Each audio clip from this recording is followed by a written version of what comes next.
cosa. Háblame, háblame, háblame, dime por qué sucedieron esas cosas. Hábleme, háblame, háblame,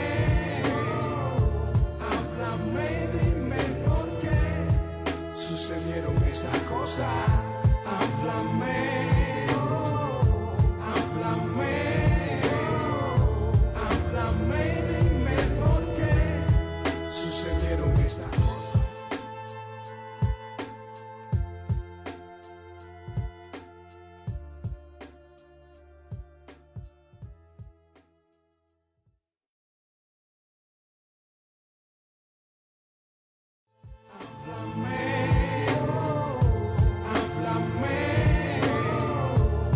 Háblame, dime por qué sucedieron esas cosas. Háblame, háblame, háblame, dime por qué sucedieron esas cosas. Hábleme.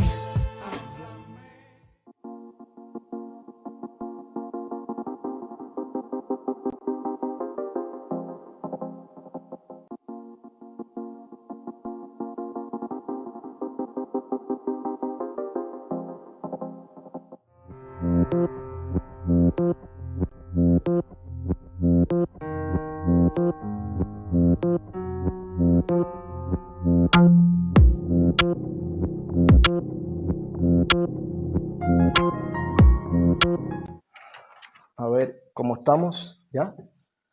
Vamos a ver qué podemos hacer aquí. Es un poco raro porque, ¿cómo se llama esto? Es como una especie de monólogo, ¿no?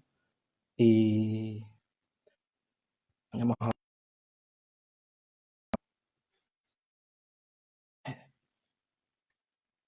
Entonces, díganme, por favor, si estoy aquí para empezar a hablar aquí un poco.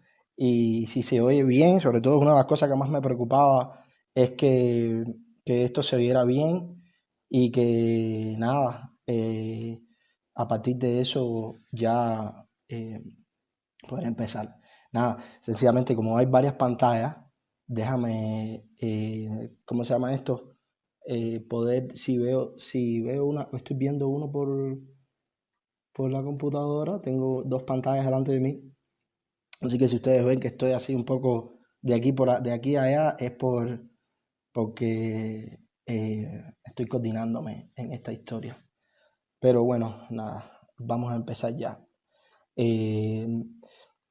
Vamos a empezar porque realmente es un poco complicado hablar de los temas que voy a plantear aquí, sobre todo porque algunas cosas no me conciernen tanto a mí como artista, realmente le conciernen más a aspectos sociales o institucionales que están ocurriendo hoy en Cuba y que en definitiva cuestión artística en Cuba. Bueno, lo primero que quería hablar ahora mismo un poco ya para una noticia que acabo de ver ahora, que es una muy lamentable noticia. Veo ahora mismo, segundos antes de empezar, la noticia de la muerte de Hermano Celán, uno de los grandes teóricos, unos grandes visionarios así del mundo de la teoría, del arte y la estética sobre el arte povera. Entonces, bueno, una persona que de alguna manera lo conocí una vez en La Habana y nada, es una cosa bastante lamentable, sobre todo que haya tenido que ver con esta situación que está ocurriendo ahora de la pandemia esta del coronavirus. Entonces quería un poco, nada, extender, tú sabes, un poco la idea de que es algo bastante lamentable, una de las personas que ha tenido que ver mucho con la configuración del espacio estético en Europa y en definitiva en Cuba. También esa resonancia llegó y nada, quería hablar en un principio sobre eso. Realmente no sé cuánto tiempo tenga para empezar a hablar sobre los temas que quiero tener acá y yo quería sobre todo empezar a hablar un poco sobre mi trabajo, que en definitiva está bastante relacionado con la idea de lo que ocurre en Cuba, lo que ha ocurrido en el espacio del tiempo y lo que sigue ocurriendo, ¿no? sobre todo porque mi trabajo tiene que ver con la idea de asumir el lenguaje en toda su extensión, pero el lenguaje ideológico, el lenguaje político que en definitiva ha formado parte de la caracterización de lo que es todo el universo estético en Cuba. Eh, Sobre todo porque el lenguaje en este sentido, a ver cómo me explico, es parte también de una dimensión visual que va acompañada también de signos, de una resignificación y no sé, ha sido motivo de mi investigación, de mi trabajo. Por un lado, voy a tratar de hacer un poco más coloquial esta directa que hay acá, la cual también le agradezco de la invitación a la gente del instituto, a todos los que están ahí en el equipo del instituto. Y nada, bueno, ya he estado hablando del lenguaje, pienso que el lenguaje como un espacio de resistencia, ¿no? Siempre lo he pensado así, donde existe esa conflictividad, donde se establecen las luchas, ¿no? Luchas hegemonía, luchas hegemónicas, luchas contrahegemónicas, como uno le quiera llamar, ¿no? Entonces, yo, por ejemplo, respecto a esta cuestión del coronavirus y cómo incide en la capacidad que tienen los gobiernos de gestionar la comunicación, la información, a partir de la propia recolección e información de diferentes fuentes, y cómo también los gobiernos, a partir de esta cuestión, de esta pandemia, tienen la capacidad de influir al individuo, ese individuo que de alguna manera hoy en día está tratando de construir una especie de archivo, ¿no? Mediante el teléfono, mediante las redes sociales o mediante, en definitiva, el periodismo, la creación artística, todos los campos hoy. Yo pienso que es muy importante hablar hoy de un debate que está habiendo muy fuerte en Cuba ahora sobre la idea de la distribución y emisión de información por parte de la ciudadanía en general. Yo estaba viendo algunas notas de cómo se relaciona esto mismo a una situación que estamos viviendo en Cuba, como la situación, por ejemplo, de la implementación desde julio y sobre todo la aplicación desde del decreto 370 en Cuba, cómo empieza ¿cómo se llama esto? A influir un poco, ¿no? Yo tengo acá una cosa que quisiera empezar leyendo, una cosa muy cortica, que tiene que ver un poco con la manera, me estaba fijando en la manera en que las autoridades a nivel global están asumiendo esta situación, ¿no? Entonces, yo tengo aquí un documento que de alguna manera nos hace pensar un poco la idea de lo que está ocurriendo en Cuba con la situación ahora mismo del 370. Esto es por ejemplo, esto es un documento que hay acá emitido por el gobierno chino, ¿no? No sé si lo pueden ver, voy a dejar aquí un segundito.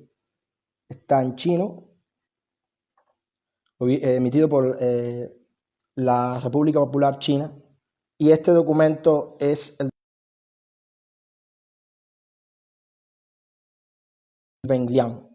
Li Wenliang.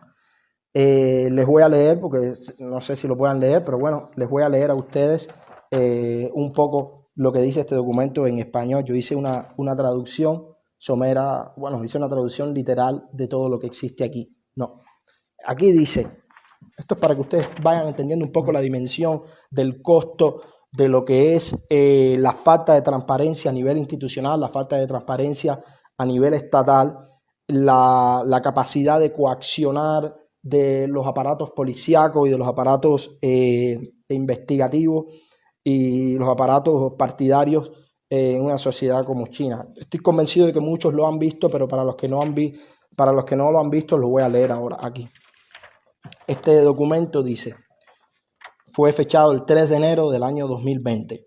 Dice, Departamento de Policía de Wuhan, Distrito de Wuchang, Estación de la Policía de Carretera de Chongnan, Carta de advertencia.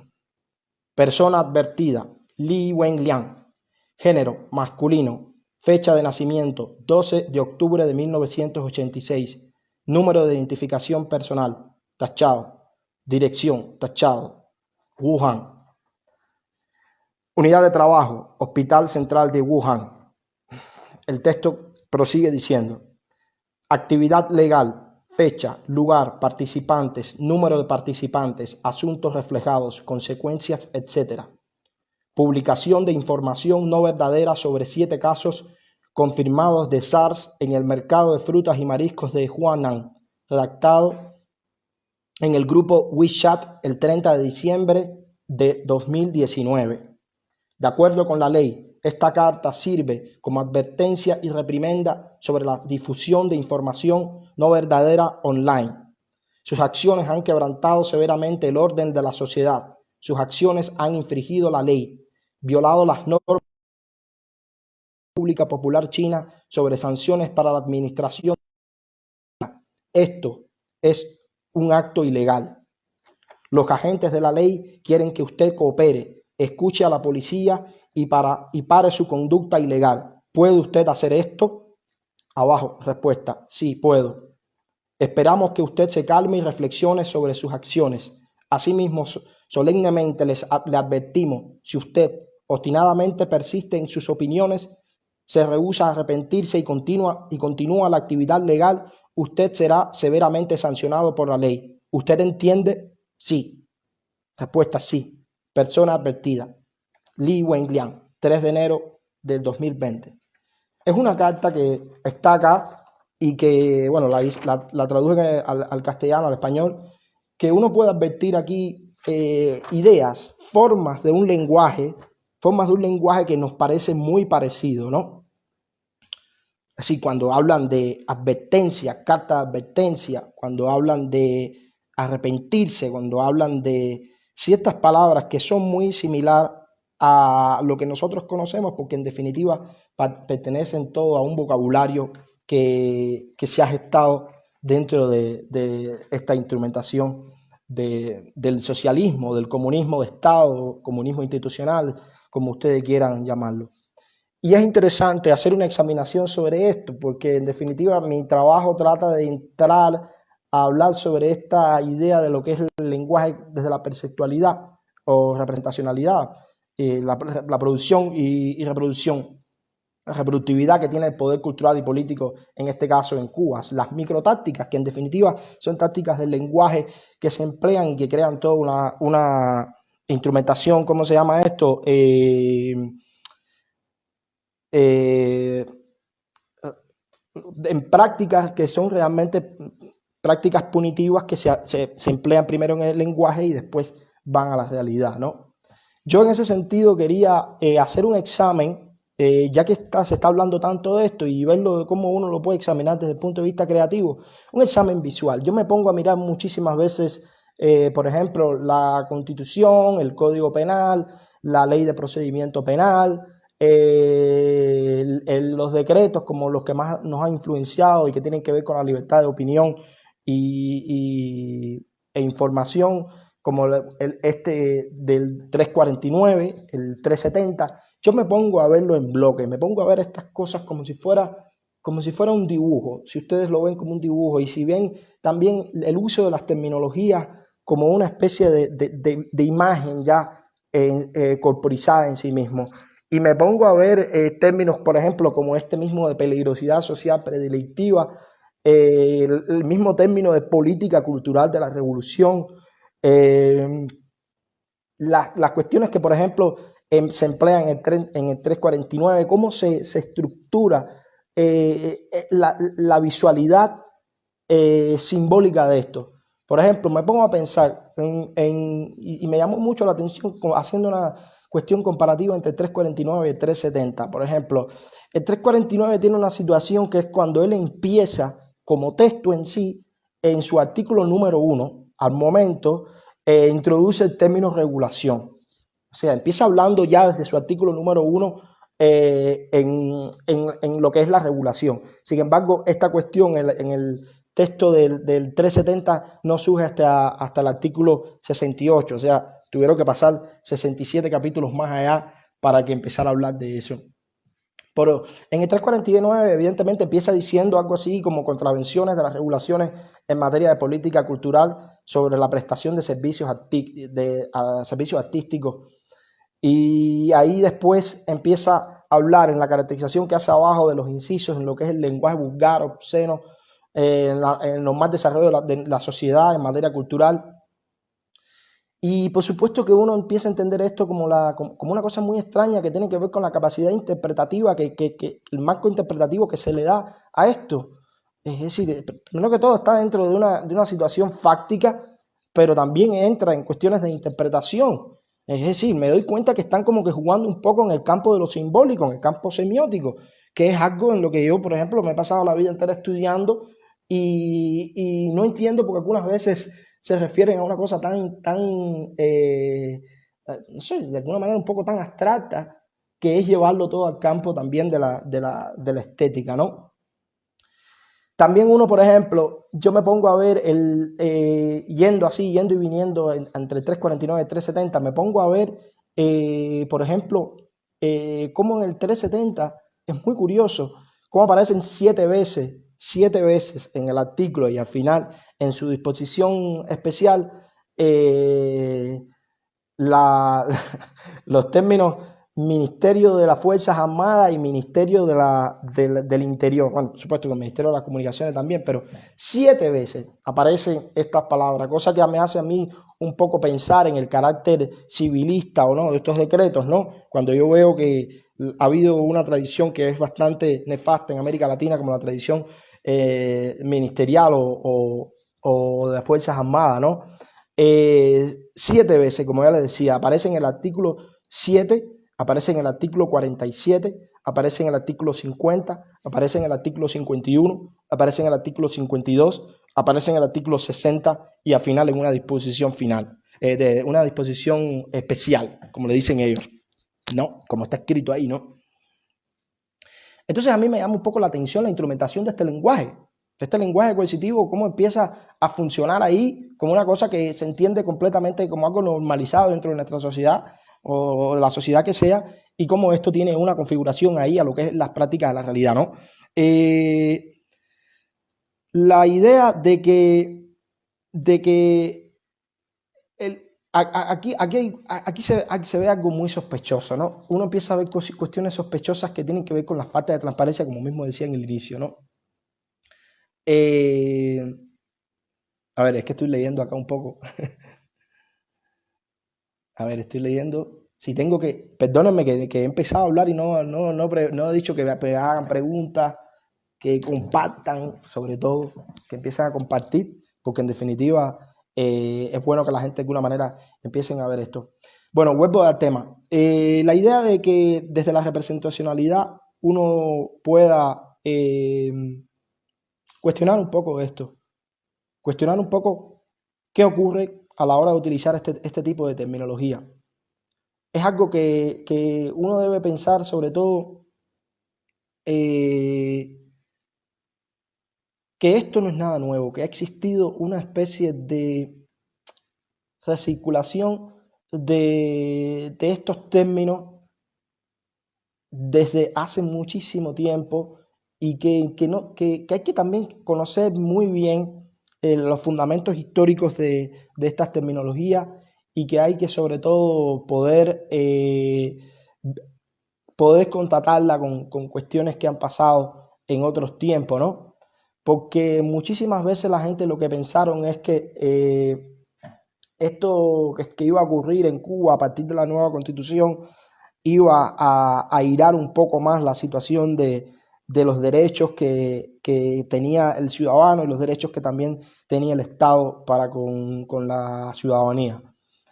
Y resulta que lo que está sucediendo es que muchísimas veces existen contradicciones entre el propio espacio legal y lo que de facto puede decir un dirigente o un ministro o cualquier cosa o cualquier sujeto como eso, ¿no? Ahí vemos, por ejemplo, en el decreto 370 que todo el mundo insiste, todas las personas que tienen que ver un poco más con la cuestión jurista y esto, todo el mundo insiste en que viola flagrantemente lo que es el artículo 54 de la Constitución, que defiende la libertad de expresión, ¿no? Pero volviendo ahí a la idea de la Constitución un poco, es muy interesante, y yo me acuerdo, estaba en Cuba en ese momento cuando se empezó a hablar de la consulta popular de la Constitución, y a mí me llamó mucho la atención porque resulta que en la Unión Soviética en 1936, la Constitución que en ese momento se puso a disposición por Stalin y bueno, algunos ideólogos así, Zhdanov, Vyshensky, no sé, personas que estaban detrás de esa cuestión de la Carta Magna Soviética, también la pusieron a disposición de una especie de debate ciudadano que tenían que haber sobre un papel que tenían que leer, estar o no de acuerdo y airar un poco ¿cómo se llama esto? Los espacios que planteaba la Constitución, ¿no? Es interesante, es decir, es interesante cómo los estados estos pueden de alguna manera crear una especie de mascarada sobre la idea de la democratización de estos mismos textos que después son puestos ahí y que evidentemente después no tienen ninguna recirculación o escasamente tienen una recirculación dentro de lo que es el marco real, ¿no? Uno se da cuenta de que las tácticas punitivas siguen existiendo a pesar de que se siga diciendo que, por ejemplo, que la Constitución en Cuba es que Cuba es un estado socialista y de derecho, cosas que realmente son bastante extrañas entenderla cuando uno ve que se aplican estas medidas de facto, estos decretos, estas normas, estas leyes de facto, y que a partir de ahí se siguen ahí poniendo ahí en tela lo que es la estructura esta llamada de Estado Socialista de Derecho, ¿no? Otra cosa de la que quería hablar aquí, a ver, es que son varias cosas y me hacen pensar es que es mucha información en muy poco tiempo, poder debatirla así, y sobre todo porque es muy difícil algunas veces poder también meter esto dentro de la cuestión creativa, ¿no? El ejercicio que uno debe hacer a la hora de examinar esto es tratar de descomponer la lógica esta y llevarla a un plano de reproductividad, de una reproductividad casi novelesca, ¿no? Porque en definitiva lo que ocurre es que son cosas que tienen que ver tanto con un mundo casi del demasiado delirio, de demasiada desconfianza, demasiada, ¿cómo diría? Poca inobservancia de lo que es el mismo derecho que ellos puedan instrumentar, ¿no?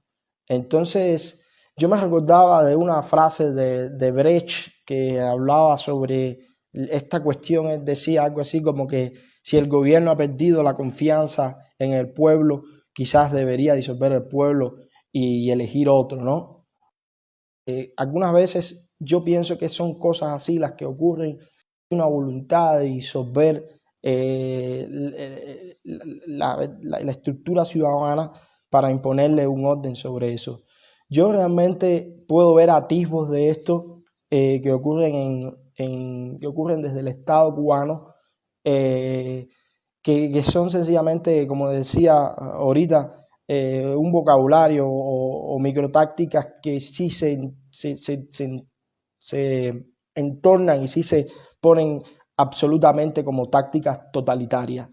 Es la capacidad absoluta de poder controlar el espacio físico, el espacio psicológico del individuo mediante cuestiones que no tienen ningún tipo de lógica en una estructura democrática o algo así.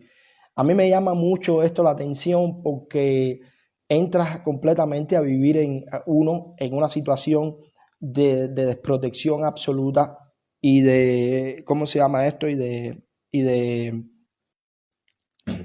desprotección y de vulnerabilidad total ante esta situación un poco de novela, ¿no? De crónica policial, de delirio, ¿no? Y, y es que nada, cuando en este término que dice peligrosidad social predelictiva, es una cosa que ocurre, una cosa que todavía sigue existiendo, una cosa que todos nosotros podemos ver ahora lo que ocurre con estos decretos, pero son estructuras que están instrumentadas desde el Código Penal y que todavía tienen una vigencia que no se han derogado, que se siguen empleando con absoluta impunidad, como si estuvieran hablando de algo común, algo frecuente, y no lo es, sencillamente no es lógico, no hay ningún tipo de salvedad para este tipo de términos. Peligrosidad social delictiva, ustedes lo pueden encontrar, buscar por muchísimos lugares. La peligrosidad predelictiva se empleó tanto en la Alemania del Tercer Reich, la Alemania nazi, como también se empleó en la España de Franco, en la España fascista, ¿no? Y estos términos dan miedo a ver que todavía se sigan instrumentando dentro de una política oficial, una política que por otro lado no tiene respuesta. Entonces yo me imagino, si existen estas... si hay una manera de rebatirle a ellos esto, yo creo que pensándolas, distorsionándolas un poco dentro del espacio simbólico, porque en definitiva son casi tan irracionales que parecen también ellas mismas instrumentales, ¿no? Y yo quería pensar también que la distorsión de lo que son muchos de los pensadores que ellos enarbolan ahí y que en definitiva, no sé, es un poco complejo porque esto tiene que ver también con la correlación que existe, que hay en Cuba y que existen también en los estados totalitarios, de poder anular también la capacidad jurídica de defensa de los individuos, poder anular su capacidad ciudadana, su capacidad cívica, pero también poder anular la cuestión que les antecede como registro histórico, cuestión historiográfica, y es que sencillamente la en Cuba es una cosa absolutamente nociva, te crea una desconexión con las propias fuentes de las que se origina ese propio socialismo en Cuba, para no hablar de los conceptos como república, como los conceptos como civismo o democracia, que es otra cosa que está bastante distorsionado en Cuba, ¿no? Yo pienso que, por ejemplo, por ejemplo, ese término que también se ha demandado un poco a la cuestión de la Constitución, de, por ejemplo, cómo la palabra sociedad civil, el término sociedad civil no está incluido en la Constitución cubana, no está incluido dentro de ella y no se entiende todavía por qué todavía se sigue denunciando misión un poco a esa parte fundamental y muy orgánica de la sociedad cubana, que ya ha demostrado la capacidad de reacción ante situaciones como la que hubo en el tornado o algo así, o la que puede haber ahora con esta crisis sanitaria que hay, y cómo a partir de esto hay un desbalance, hay una voluntad de desbalancear el criterio de observancia de los derechos de la ciudadanía y también de sus legítimas demandas dentro de la sociedad. Es decir, es como una especie de irrespeto total a la capacidad regeneradora que hay desde dentro de la sociedad civil, desde todas sus estructuras, que no tienen que ser necesariamente políticas, no tienen que ser necesariamente de oposición o de reafirmación, pero están vivas y tienen capacidad de organizarse hacia ello. Es sencillamente la idea de la solidaridad de un grupo de personas ante una situación como esta, ¿no? Y yo pienso que, por ejemplo, muchas veces me pongo a pensar en el rol que pueden tener los creadores, los artistas, ¿no? Los músicos. Y lo que pasa también es que a ver, déjame ver cómo enfoco esto, porque es un poco complicado. debido a que tenemos muchas carencias, ¿no? Dentro de lo que es la cuestión del activismo, también de la propia regeneración creativa, ¿no? En Cuba, teórica. Pero yo creo que las posiciones que puedan tener, por supuesto, los artistas que siempre, y los creadores, los intelectuales, de cuestionar sin proponer, eso también es interesante. No es necesario en todo el tiempo tener una propuesta expuesta directamente ahí. El artista, en definitiva, o el creador, el escritor intelectual, también es un individuo que pregunta sin proponer nada. Algunas veces, no sé, es como esta figura de Antígona, ¿no? Que propone el no. Antígona propone el no, pero ella no. Sí, su proposición es una especie de agnosticismo, escepticismo total sobre la realidad y no está demandando, propone un cambio. Es un poco una dinámica un poco anarquista, ¿no? A la hora de asumirla, pero también es interesante esto. También es interesante que la sociedad se haga muchas más preguntas, que se haga preguntas mucho más directas hacia lo que está ocurriendo. Y por supuesto, casi siempre los que hacen estas preguntas es una minoría, son los artistas, pero si la sociedad empieza, los artistas, los creadores, los intelectuales, los teóricos, los pensadores, pero si la sociedad empieza a hacerse estas preguntas en mayor cuantía, creo que eso va a ser mucho más regenerador. Nosotros conocemos en Cuba algunas veces la inefectividad de proponer proyectos de manera apresurada sin hacerse preguntas fundamentales. Y yo creo que lo que hay que hacerse son algunas veces preguntas fundamentales, muchas veces más, eso incide muchísimas veces más ¿cómo se llama esto? Que la capacidad de proponer así a diestra y siniestra un proyecto que quizás después no va a concluir en algo que sea muy positivo. O bueno, o que empiece a verse vicios ahí de descabellamiento, de locura en medio de todo eso, ¿no? Pero, ¿por qué pienso esto? Yo pienso que hoy en día la sociedad cubana tiene que hacerle preguntas a su gobierno, tiene que hacerle preguntas a su institución, tiene que hacerle preguntas a los funcionarios que están, y hay que hacer preguntas abiertas, hay que hacer preguntas que estén dentro del foro, del espacio público. Por eso es la necesidad de usar este tipo de herramientas como son los teléfonos, la internet, las redes sociales. Es absolutamente fundamental porque esa es la única manera que tenemos hasta ahora, hasta el momento, una de las tantas maneras, no es la única, pero es una de las tantas maneras la que más amplifica las voces de la ciudadanía. Por eso es que yo estaba leyendo este texto, porque este texto del médico chino, que después murió desafortunadamente, porque cuando aquí en este texto hablan de redactado en el grupo WeChat el 30 de diciembre de 2019, cuenta de que se está precisamente atacando directamente la capacidad de este hombre de transmitir la información por las herramientas de las redes sociales. Una cosa que también tiene que ver mucho con lo que está ocurriendo con el 370. Se está atacando directamente la capacidad de la gente de disponer una demanda desde esta nueva plataforma que es las redes sociales, que es el teléfono, el tablet, el laptop, lo que sea. Porque hoy en día el teléfono y las redes sociales son el espacio de representación total hoy en día. Es como una especie de totalidad inversa.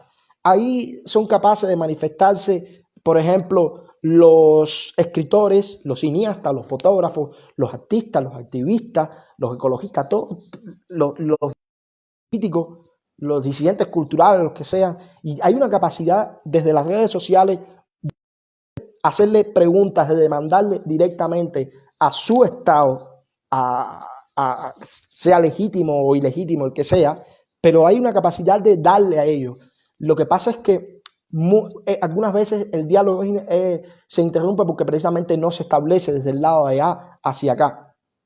Y yo creo que realmente lo que tiene que suceder es que se siga insistiendo en eso, se siga acabar de saltar esa barrera que tiene que ver con que si te dicen que no, tú te callas. No, creo que uno debe seguir tomando estas herramientas como un espacio de amplificación de sus propias voces, porque si no, la institucionalidad, el Estado no te lo va a dar, el gobierno no te lo va a dar, hay que demandarlo. Muchísimas veces se habla de la idea de la desobediencia cívica. La desobediencia cívica, como se entiende tradicionalmente, es la de salir a marchar, pero hoy en día la desobediencia cívica se está volviendo en nuestro país, en Cuba, también escribir un Twitter, escribir un texto, como hizo este chino, que fue el primero ¿cómo se llama esto? Que demandó sobre la situación de la investigación del coronavirus en China. Y vemos lo que le ha costado primeramente a China como nación el propio mecanismo de solapar la información hacia sí mismo.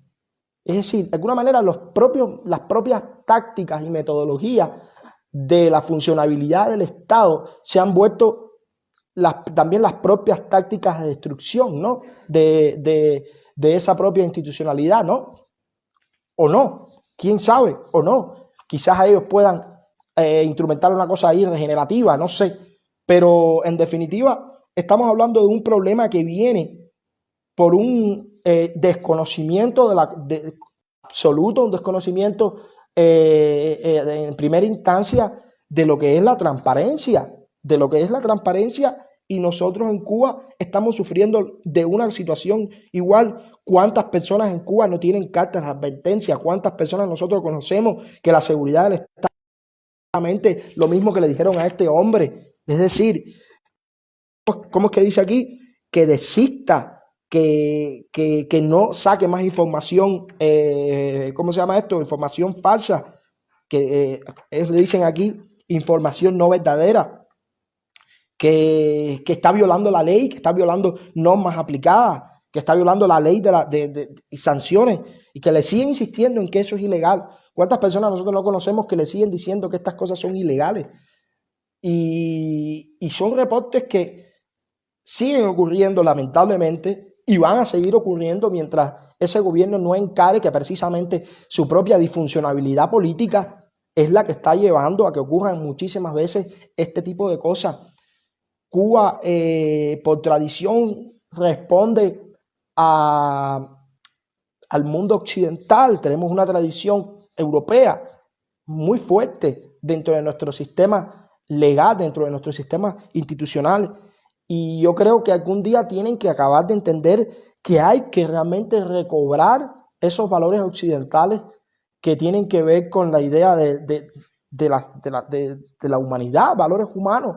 Y es imposible que se sigan actuando de esta manera, ¿no? Yo creo que hay mucho por hacer. Hay muchísimo por hacer. Y no sé, yo pienso sobre esto mismo que de decisiones centralizadas son las que, la lentitud son las que han llevado a este tipo de lamentables situación en la que estamos viviendo, y que no sé, realmente creo que habría que pensar un poco más cómo darle un poco más de espacio a la gente, no sé. Déjame leer, es que algunas veces me entretengo, déjame leer aquí a ver qué me van poniendo la gente, para ver si me gustaría que me hicieran un poco de preguntas, no sé. Realmente pudiera hablar más sobre mi trabajo, pero mi trabajo también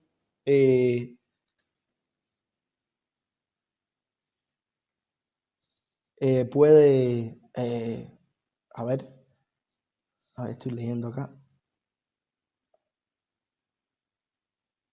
Ay, algunas veces, ¿cómo se llama esto? Como no entiendo muy bien esto, entonces es la primera vez que lo hago. Estoy tratando de leer y también un poco pensar. Muchas veces pueden ser muchas preguntas que vayan dirigidas hacia temas muy específicos, ¿no? Bueno, me pregunta Tania sobre algo sobre el arte cubano en la pandemia. Hola, nada, me fui un momento, pero ¿cómo se llama esto? Problemas de internet, a ver, ocurren donde quiera.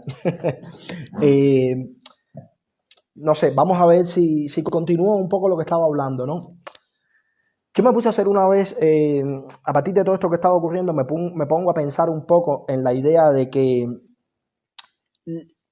el ciudadano, la gente tiene la capacidad de poder gestionarse un archivo diario sobre la cotidianidad, un archivo sobre la realidad. Y hoy tenemos herramientas para que ese archivo quede registrado totalmente dentro del aspecto de la vida de cada uno, ¿no? Por ejemplo, lo que ocurre, si uno tiene la capacidad de generar un diario sin necesariamente recurrir a escribir en un papel, uno está creando un diario de todas las circunstancias de vida que están ocurriendo alrededor de nuestra. Y este diario está siendo llevado por lo que es el móvil, ¿no? Se cuentan historias, se hacen fotos, miles por segundo, millones pueden ser hasta por minuto. Y este derecho es como uno de los derechos inalienables del individuo, el derecho a crearse un diario, un archivo de sí mismo. Esta cuestión un poco calvinista, ¿no? De tomar constancia de cada momento, ¿no? Y entonces por eso es que me parece tan fatídico que alguien venga, que una capacidad institucional pueda intervenir sobre la capacidad, sobre la maniobrabilidad que tiene el individuo de poder disponer de su propio ámbito de vida a nivel público. Entonces, yo lo que pienso es que nada debe entorpecer esto, nada debe sencillamente quitarle la capacidad al ser humano de hacer un archivo sobre su cotidianidad. Porque si no, entonces lo que está pasando es la idea esta del panóptico de Foucault, ¿no? Donde al final el Estado te puede observar a ti, pero tú no lo puedes observar a él, ¿no? Entonces yo creo que en definitiva eso hoy ya es algo que deberíamos un poco cuestionarlo, deberíamos un poco de subrayar la idea de que si es así y si continúa siendo así, específicamente por estas medidas que están ocurriendo, uno debería un poco más demandar de que no ocurran de esta manera, ¿no? Ahorita me preguntaban sobre la idea de la cuestión de la pandemia, ¿no? El riesgo que tiene esta pandemia no solo es el riesgo sanitario, sino el riesgo de que se queden ahí esas políticas fácticas, ¿no? Esas cuestiones que están implementadas del completo desconocimiento de la legalidad o de la propia, desde la propia Estado, que en definitiva tiene un problema ahí a la hora de reconocer su propia mendicidad, ¿no? Su propia incapacidad para lidiar con esas situaciones, ¿no? Y entonces yo tengo miedo de que sencillamente se queden en Cuba otros tipos de pandemia. Se quede esa larga pandemia sufrida por nosotros hace muchísimo tiempo, la falta de transparencia, la falta de creer en que la ciudadanía no tiene una solución, como mismo decía yo ahorita refiriéndome al texto de Brecht, ¿no? De que si el gobierno ha perdido la confianza en el pueblo, quizás debería devolverle al pueblo, disolver al pueblo y elegir otro, ¿no? Quizás pueda hacer eso. Yo tengo miedo de que este tipo de pandemia siga ocurriendo. La pandemia de la pobreza es algo que también es terrible, del hambre, ese tipo de situaciones que seguimos repitiendo y no acabamos de destrabarnos, ¿no? Y yo pienso que a partir de ahí habría que pensar cuál puede ser el rol de un creador. Yo pienso que el rol de un creador, de un artista, de un sujeto cívicamente activo es tener la capacidad de airar sus preguntas, de hacerle preguntas, ponerle al Estado cubano en una pregunta perpetua. Cada palabra que usen, cada término que usen, cada término que desusen, o que instrumentalicen en su propia funcionabilidad o en su propia resignificación y estrategibilidad que tenga el gobierno cubano, eso hay que cuestionarlo. Eso hay que cuestionarlo desde todos los puntos, desde el diseño, desde el pensamiento, desde las redes sociales, desde el periodismo, desde la oposición política, desde una cuestión esotérica, si se quiere llamar, desde la poesía. El cuestionamiento tiene que ser total, porque no puede existir un país en franca armonía con sus ciudadanos si no es capaz de dejarle a su ciudadanía que le haga ese tipo de preguntas. El cuestionamiento, la duda sobre su capacidad de funcionamiento o administración es lo que debe ser constante. Y para eso pueden existir muchísimos tipos de voces. Pueden existir voces moderadas, voces radicales, voces conservadoras, voces que vayan a la cuestión microsistémica, pero es necesario que se permita el ejercicio de ese cuestionamiento. Y eso es lo que de alguna manera está tratando de atacar decretos como este, como el decreto 370, y también lo que intentó de alguna manera hacer el decreto 349, que hasta el momento lo que han dicho es que lo han engavetado, pero todavía muchísimas personas demandan que ellos traten de sacar nuevamente, que aireen un poco las llamadas normas complementarias, que hasta el momento, porque mi imaginación pudiera especular que la norma complementaria del 349 puede ser el 370. El 370 es un decreto muy grave porque no solo se le está aplicando a las personas que disientan o que cuestionen el poder político en Cuba desde el periodismo o desde la disidencia política. El 370 está atacando directamente lo que son las libertades ciudadanas, las capacidades de la ciudadana de poner en cuestión las actitudes del Estado. Hay que recordar de que de alguna manera el Estado, a ver qué es lo que quería decir sobre esto, de que hay muchísimas maneras también de fiscalizar. Y lo que no puede ocurrir en Cuba es que el gobierno, el Estado, sea el que fiscalice al ciudadano. Tiene que entenderse que quien fiscaliza al gobierno, al Estado, a su institucionalidad es la ciudadanía.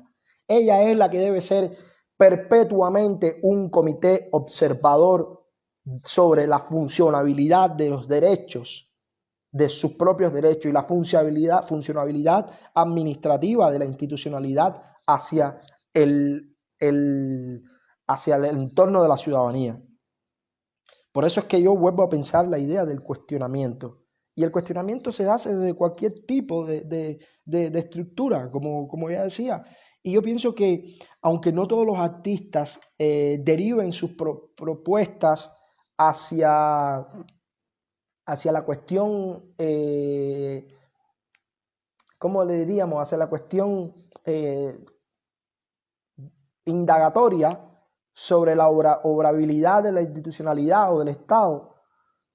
Eso no tiene nada que ver. Uno puede sencillamente tener una obra que sea sobre un mundo simbólico completamente alejado de las cuestiones sociales, políticas o históricas, pero uno también tiene que tornarse un individuo cívico, porque ese individuo cívico que tiene una operatoria sobre, digamos, el paisaje, el cuerpo femenino, el cuerpo masculino, cualquier cuestión va a entrar dentro de una operatividad que es la operatividad de la calle en Cuba, la operatividad del visitaxi, del botero, de ¿cómo se llama esto? De comprar comida en una esquina. Y ahí sí hay una cuestión activamente cívica a la hora de enfrentar su realidad como ser dentro de esa ciudadanía, de ese entramado, ¿no? Lo cual no exime a uno que tenga una voz sobre eso, sobre todo porque nuestra propia estructura escolástica, social, educativa, tiene que ver con el fundamento, con este fundamento marxista, ¿no? del criterio, de la crítica a todo hasta el final, ¿no? Yo estoy convencido de que, bueno, eso evidentemente es algo que Marx siempre planteó. Él planteaba la creencia de que la liberación social del individuo ocurre solo si la aspiración por esa liberación está a disposición de todos, ¿no? Y si no hay entonces esa capacidad de entender de que, entonces, ¿qué ocurre? ¿Qué ocurre? Existe una evidente desconexión sobre un fundamento básico que estructura el cuerpo legal y político de ese país, ¿no? Yo creo ¿cómo se llama esto? Que si eso no ocurre, entonces yo pienso que lo primero que tendrían que hacer es sacar el término Marx, la palabra Marx, de la Constitución cubana y de todo el sistema legal que hay. Esa sería una de mis proposiciones, digamos, como gesto artístico, como propuesta estética, propuesta simbólica, propuesta representativa, como le quieran llamar ellos. Porque, por otro lado, ¿qué pudiéramos pensar entonces que pudieran ellos aplicar sobre la realidad, ¿no? Yo creo que lo que debe ocurrir es sencillamente esto a partir de después de que esta pandemia en Cuba vaya pasando un poco más. Yo pienso que los creadores y la ciudadanía en general, no quiero circunscribirme solamente a ellos, debería continuamente estar demandando. Si el 370, como dicen muchos, llegó para quedarse, yo creo que la demanda también llegó para quedarse. La gente tiene que activarse en ese sentido, ser capaces de ser receptores de su propio descontento mediante todas las posiciones que tengan ellos o la funcionabilidad de sus propias funciones, ¿no? De su propia posición. Si el 370 vino para quedarse, si la peligrosidad predelictiva, social predelictiva está ahí para quedarse, también el descontento está para quedarse. Y ya se está viendo que los ciudadanos están tomando cartas en el asunto, demandando y preguntando. O sea que yo creo que la tarea es tener responsabilidad sobre esa propia gestión, sobre cómo administrar también un poco el descontento de uno mediante acciones mínimas o grandes acciones, las que sean, pero no puede ocurrir de ninguna manera que, ¿cómo se llama esto? Que hacer un post, que escribir algo, tanto en China como en Rusia, como en Cuba, se vuelva un delito. Es sencillamente algo inherente al ciudadano. Eso es otra cuestión que a mí me llamó poderosamente la atención en un inicio, cuando surge esta ley, este decreto ley 370. El decreto 370 surgió, lo promulgaron, que quedó establecido en Gaceta Oficial el 4 de julio del 2019. En Rusia, desde marzo, Putin había legislado, había implementado la ley de lo que se llama la ley de la soberanía de Internet.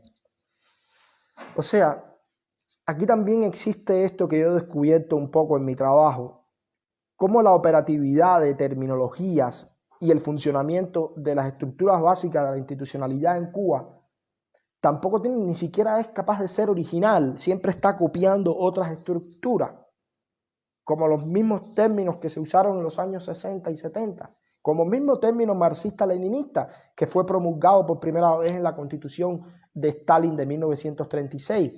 Esa Constitución de la que hablaba ya, que también se creó una especie de debate público. Esa Constitución que también, la Constitución de Stalin, hablaba de la imagen, de la figura del habeas corpus, una cosa que también existe hoy en día en Cuba, en la Constitución, y evidentemente es inobservada absolutamente. Hemos visto ya lo que ha ocurrido con los casos de los activistas de derechos humanos en Cuba o disidentes políticos o artistas intelectuales. Yo creo que esa capacidad que tiene el gobierno cubano, que en definitiva se traduce a una incapacidad total para poder generar una propia estructura legal original, creativa, es la que te va dando a ti la medida de por dónde es que de alguna manera van nuestras preocupaciones, ¿no? Que se esté emulando a una ley de la soberanía de Internet en Rusia me parece que es absolutamente grave, sobre todo porque descompone completamente la cuestión identitaria, una identidad que también no solamente va hacia la cultura, no solamente va hacia la idea de poder pintar o dibujar una palma o unas maracas, sino que también va a la propia identidad de cómo legislar, de cómo crear un sistema legal, un sistema jurídico que realmente sea original, que sea algo nuevo. Cuando en las tesis y resoluciones del partido de 1976 se habla de diversionismo ideológico, esa palabra que está encriptada ahí, eso es una palabra que evidentemente no tiene ningún sentido en el castellano, no existe un borrador de esa palabra dentro de nuestro vocabulario. Y sí existe dentro del ruso, ideologiczne diversenia, o dentro del eslavo, una cosa muy extraña. Y entonces es cuando ahí se puede, es cuando algunas veces yo veo que pueden ser los únicos focos de cuestión creativa, pero sobre todo por la idea del apropiacionismo, ¿no? Y ese apropiacionismo que existe dentro de la legalidad cubana es lo que le puede dar un carácter representacional o productor o reproductor de gestiones que son puramente duchampianas. Lo que pasa es que verlo así es un poco salirse un poco del marco y especular un poco de manera lúdica, ¿no? Sobre esta cuestión, pero algunas veces esa operatividad te deja un poco anonadado porque uno se queda así desamparado pensando, ¿y esto de dónde sale? ¿De dónde salen estas cuestiones del lenguaje? Estas cuestiones que son tan complicadas. Y ahí es donde yo vuelvo a la idea de ver el lenguaje como ese espacio de resistencia, de conflictividad entre sí mismo, entre la propia operatividad con sus propios ciudadanos, de un registro y lógica de reproducción, de resignificaciones hacia otro lugar. Y entonces mucha gente no puede entender, pero sobre todo lo que no pueden entender es cómo eso se intenta normalizar en el lenguaje ordinario, ¿no? No sé, creo que pensar ese edificio de la realidad legal en Cuba, que termina siendo la realidad de muchísimas personas que están sufriendo cárcel en Cuba por una ley como la de predilección predelictiva, otras leyes que han existido, o personas que ahora mismo pueden sufrir cárcel eventualmente por una situación X dramática que puede ocurrir en Cuba a partir del 370, porque si las multas se siguen expandiendo de 3.000 en 3.000, me imagino que las causas legales vayan subiendo su tono en algún momento. Y nada, yo pienso que eso es lo que lo que debería hacer respondiendo a esta situación es elevar el descontento por todos los medios posibles que uno pueda hacer, incluyendo el visual, incluyendo el estético, incluyendo el corporal, el físico, el literario, el que sea. No sé, yo quisiera que de alguna manera pudieran hacerme algún tipo de pregunta sobre esto, sobre este tipo de tema o el otro que cualquiera que sea. Espero que no se vuelva a caer la conexión. Lo que ocurrió ahorita fue que se cayó esto sí un momento, entonces, a ver, dice Gerardo que está haciendo referencia a Boris Groy. Sí, es muy complejo porque realmente de todas estas nociones se pueden hacer ensayos, se pueden investigar bastante la capacidad, pero sobre todo porque desde la terminología se ponen en funcionabilidad prácticas que sí son tangibles, ¿no? Se vuelven maquinarias de estados concentrados de algo que puede ser o ilegal, que es ilegítimo, pero se vuelve o viceversa. Es bastante complejo porque ahí no hay una capacidad real para leer. Uno puede leer en la Constitución cosas muy extrañas, como que, por ejemplo, el artículo 7 de la Constitución que tenemos ahora del Estado Socialista de Derecho, se dice de que ¿cómo es que dice? En el artículo 7 se dice que la Constitución es una norma jurídica del Estado. Vas al final y te das cuenta que las Fuerzas Armadas en Cuba no defienden la Constitución. Sí, los cuerpos militares y policiales y de orden público no defienden la Constitución. Y ahí hay una especie de alejamiento completo a lo que es el orden constitucional que existe en América Latina, ¿no? Inclusive en la propia Constitución bolivariana uno se da cuenta de que el ejército... A ver, ya. Sí, estamos aquí y sigan compartiendo, que yo creo que nos vamos a quedar aquí 6 horas hablando. Así que aguanten, que esta va a ser la directa más larga.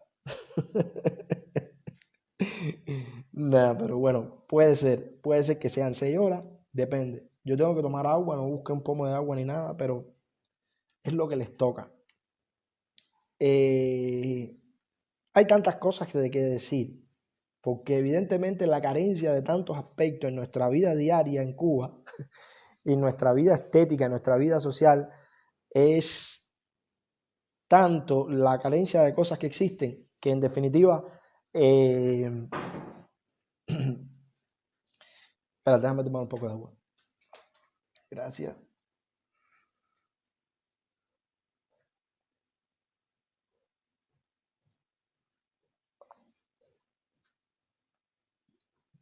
Por ejemplo, una cosa súper interesante, que es lo que está ocurriendo ahora en Cuba de estos juicios televisados. Un gran antecedente de un individuo que en Cuba no se conoce mucho, al menos yo nunca lo he oído mencionar.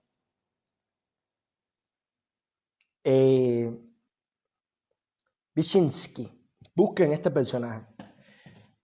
Vyshinsky fue uno de los tipos que estuvo detrás del orden jurídico de toda la Unión Soviética, ¿no? Andrei Vyshinsky. Un tipo que supuestamente estuvo inclusive cuando la época de monárquica, de zarista en Rusia, estuvo detrás de propio Ulyanov, de Lenin, ¿no?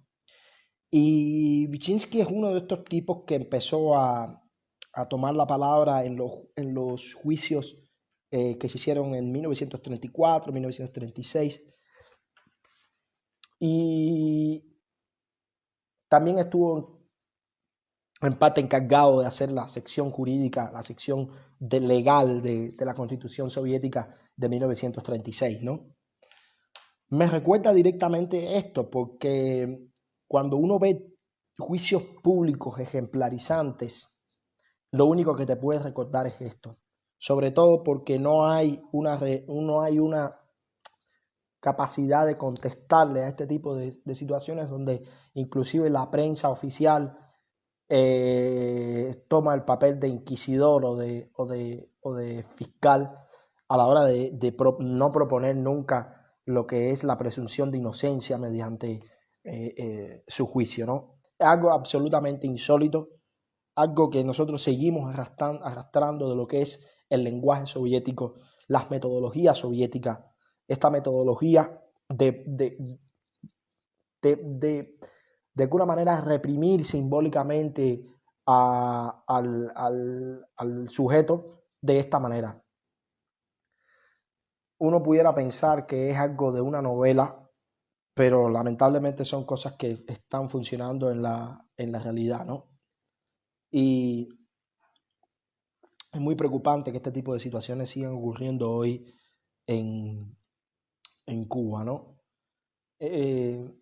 No sé, yo pienso que la idea de pensar la imagen, la representatividad, el lenguaje también como forma, es una de las cuestiones más interesantes que hay, que se pudieran examinar a partir de ahí, pero Evidentemente, estas son cosas que tienen que ver mucho con la teoría de la investigación, la semiótica, la epistemología y eso.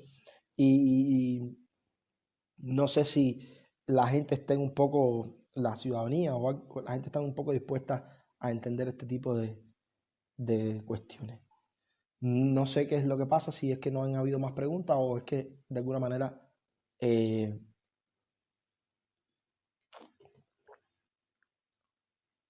esto se ha parado. Pero bueno, me gustaría que hicieran algunas más preguntas o si no, no sé, realmente me quedo un poco con muchas más dudas. Sobre todo yo pienso que este tipo de cuestiones se deben hacer un poco más. Creo que también debe existir una transitividad, transitividad entre las propias gente, entre el propio debate que puede ocurrir entre pequeños grupos. La idea de insistir en la organización de debates sobre todas estas cuestiones, sobre todas las dudas, ¿no? Eh, sobre todas las dudas que tenga la sociedad en general, ¿no? No sé, creo que por aquí lo voy a dejar y le voy a agradecer a todo el mundo que, que se conectó para hacer preguntas y eso, pero estoy un poco perdido con las preguntas, me tendrán que perdonar, ¿eh? Porque tengo el teléfono por un lado y veo las preguntas que pasan de una manera muy rápida, así, tuc, tuc, tuc, tuc. Mientras más se hacen, menos puedo verla, ¿no? Pero nada, creo que realmente en otros momentos habrá otra más capacidad de diálogo, pero sobre todo creo que hay que insistir en seguir haciendo preguntas fundamentales, como decía, y seguir dudando, ¿no? Así que los voy a dejar por el momento y nada, muchísimas gracias a todos los que estuvieron conectándose y que hicieron las preguntas. Después las voy a analizar un poco más y es lo que hay por ahora. Seguimos respondiendo a eso, seguimos respondiendo después directamente por acá. Un abrazo a todos y muchísimas gracias a, a Marta, a Tania, a Camila por la comunicación, por la eh, transitividad, ¿sabes? La transfiguración de la información.